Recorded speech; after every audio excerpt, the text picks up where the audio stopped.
السلام عليكم ورحمة الله وبركاته. ازيكم يا حبايبي؟ عاملين ايه؟ ان شاء الله تكونوا بخير. النهاردة هنتكلم عن موضوع مهم جدا جدا، والموضوع ده يعني يعتبر رسالة ليا قبل ما يكون ليكم. وحاجة لما فعلا انا جربتها وتعايشت معاها وبقيت دايما بذكر نفسي بيها، فرقت معايا جدا جدا جدا في نفسيتي وفي حياتي. ألا وهي خليكي في حالك. مقولة دايما بقولها لنفسي كل ما بلاقي نفسي عندي فضول ان انا اعرف حاجة عن حد، ان انا اعرف ايه اللي موجود في حياة شخص تاني. فدايما بفتكر على طول واقول لنفسي خليكي في حالك. الفضول ده حاجة طبيعية فينا كلنا وفي الناس كلها. بنكون حابين نعرف، فضول بنعرف.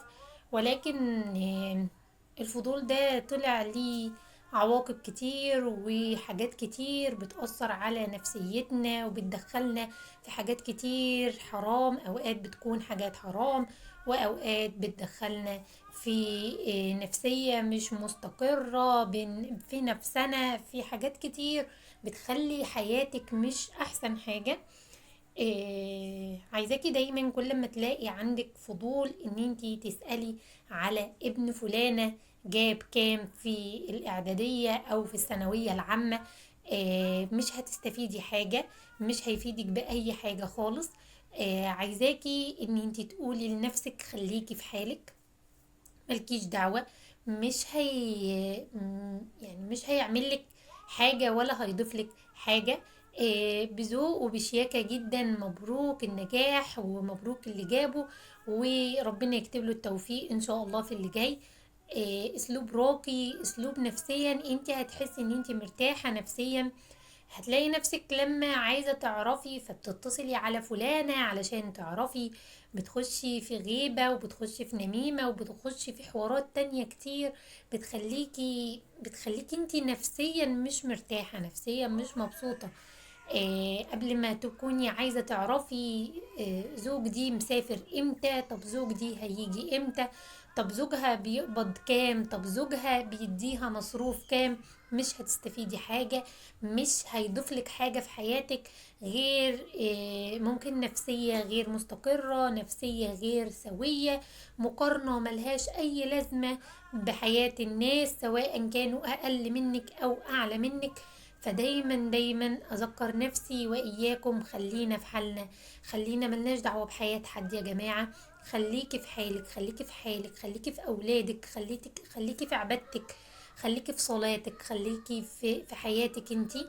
ملكيش دعوة بحياة حد، ملكيش دعوة فلانة طلعت، فلانة نزلت، فلانة خرجت، فلانة قعدت، فلانة غضبت، فلانة رجعت، فلانة طلعت عمرة، فلانة ما طلعتش. يعني نعرف اخبار الناس من بعيد، نبارك ونهني الناس اللي مبسوطة، ونواسي الناس اللي تعبانة في حياتها. ولكن سيبي كل واحد في حاله.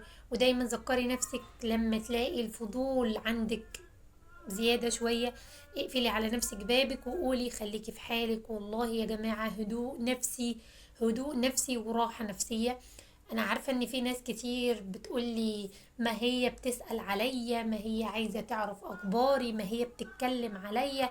ملكيش دعوة بيها، ملكيش دعوة بحد. استعيني بالله على حياتك وعلى أولادك، واقفلي على نفسك بابك وخليكي في حالك. وكفاية الهدوء النفسي والراحة النفسية اللي انت هتحسي بيهم لما تكوني مش شاغلة بالك بحد، مش شاغلة بالك بحياة حد ولا بتفاصيل حياة حد. بجد والله يا جماعة أنا بحكي لكم عن تجربة.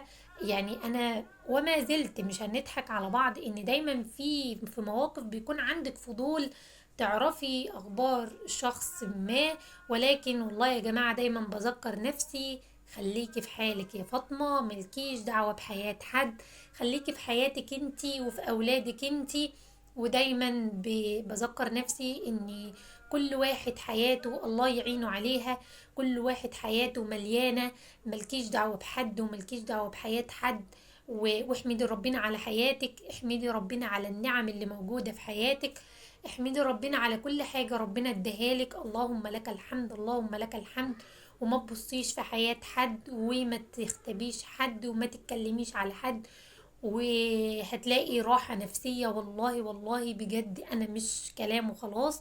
اتمنى تكون النهاردة فكرتي عجبتكم. اتمنى تكون كانت خفيفة عليكم، محدش يفهمني غلط. انا قصدي والله دي حاجة انا جربتها مع نفسي لما بدأت ان انا اكون في حالي ومش شاغلة بالي بحد. حسيت ان انا نفسيتي بقت مستقرة وهادية كتير كتير كتير عن الاول.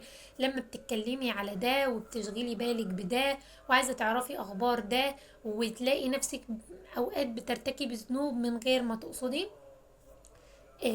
اتمنى اللي كملت معايا الفيديو لحد هنا تعمل لايك وتدوس اشتراك في القناة علشان نكبر بيكم. وانتظروني وحلقة جديدة ان شاء الله من الحاجات اللي فرقت جدا جدا جدا معايا في شخصيتي وفي حياتي.